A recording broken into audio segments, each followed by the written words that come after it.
ஒட்டுமொத்த திமுகவினர்களுக்கும் அதிர்ச்சியை ஏற்படுத்தும் விதமாக சென்னை மக்கள் செய்த தரமான சம்பவம். சென்னை மேயர் பிரியாவை ஓடவிட்டு விரட்டியடித்த வீடியோவும் இணையதளங்களில் வைரலாக பரவி வருகிறது. எதற்காக, என்ன காரணம் என்பதை பற்றி தான் இந்த வீடியோவில் முழுமையாக தெளிவாக நாம் பார்க்க போகிறோம். தேர்தல் வந்துவிட்டால் போதும் மக்கள்கள் அரசியல்வாதிகளுக்கு கடவுளாக தெரிவார்கள் என்பதில் எந்த ஒரு மாற்று கருத்தும் கிடையாது. இன்னும் 4 நாட்களே மக்களவைத் தேர்தல் நடைபெற உள்ள நிலையில் ஒட்டுமொத்தமாக திராவிட முன்னேற்ற கழகம் மக்களிடையே பிரச்சாரம் செய்வதற்காக ஏற்பாடுகளையும் செய்திருந்தனர்.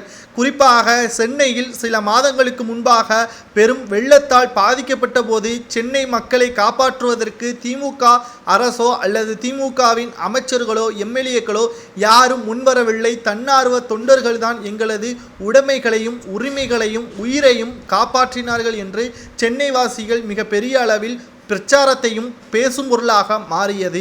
ஆனால் தற்பொழுது தேர்தல் நெருங்கிய நிலையில் மக்கள் அனைவரையும் கடவுளாக பார்க்கக்கூடிய திமுகவினர்கள் நாங்கள் செய்த நல்லது உங்களது கண்களுக்கு தெரிகிறதா என்று யாருமே சொல்ல முடியாது. ஏனென்றால் திமுகவினர்கள் இதுவரைக்கும் மக்களுக்கு எந்த ஒரு உருப்படியான முழுமையான நல்லது செய்யவில்லை. அவரது குடும்பத்தினருக்கும் முன்னாள் மறைந்த கலைஞர் கருணாநிதி அவர்களுக்கு சிலை வைக்க வேண்டும், பேனா சிலை வைக்க வேண்டும் என்பதுதான் அவர்களது கொள்கையும் குறிக்கோளுமாகத்தான் இருந்து வந்தது.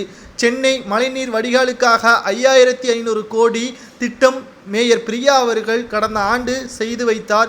ஆனால் தற்பொழுது பிரச்சாரத்திற்கு வந்த மேயர் பிரியா அவர்களிடம் ஒவ்வொரு நபர்களும் 5500 கோடி என்னாச்சு, அதை முழுங்கிவிட்டீர்களா, அதை உங்களது சொத்துக்களாக மாற்றிவிட்டீர்களா என்பதுதான் மக்கள் கேள்விகளை எழுப்பியுள்ளனர். இதற்கு பதிலளிக்க முடியாமல் திணறிய மேயர் பிரியா அவர்கள் அங்கு சூழ்ந்த அரசியல் கட்சியுடன் பாதுகாப்புடன் வீட்டிற்கும் சென்றார். ஆனால் கேட்கப்படக்கூடிய ஒவ்வொரு கேள்விகளும் திமுகவினர்கள் பதில் பேச முடியாத அளவிற்குத்தான் மக்கள் தற்பொழுது தெளிவாகிவிட்டார்கள். யாருக்கு ஓட்டு போட வேண்டும், யாருக்கு ஓட்டு போடக்கூடாது, காசு கொடுத்தால் நாங்கள் வாங்க மாட்டோம் என்று இனியும் சொல்ல மாட்டார்கள், வாங்குவார்கள். ஆனால் திமுகவினருக்கு ஓட்டு கிடையாது என்பதே தற்பொழுது மக்கள் மனநிலை மாறிவிட்டது. பார்ப்போம், இன்னும் 4 நாட்களே இருக்கிறது.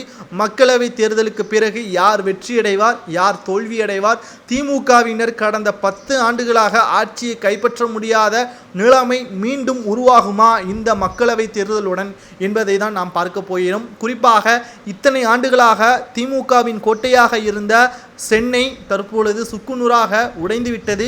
அது அவர்கள் செய்த செயலாலே என்றும் அப்பகுதி மக்கள் கூறியுள்ளனர்.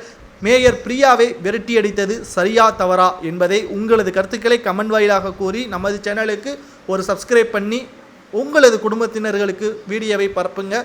நன்றி, வணக்கம்.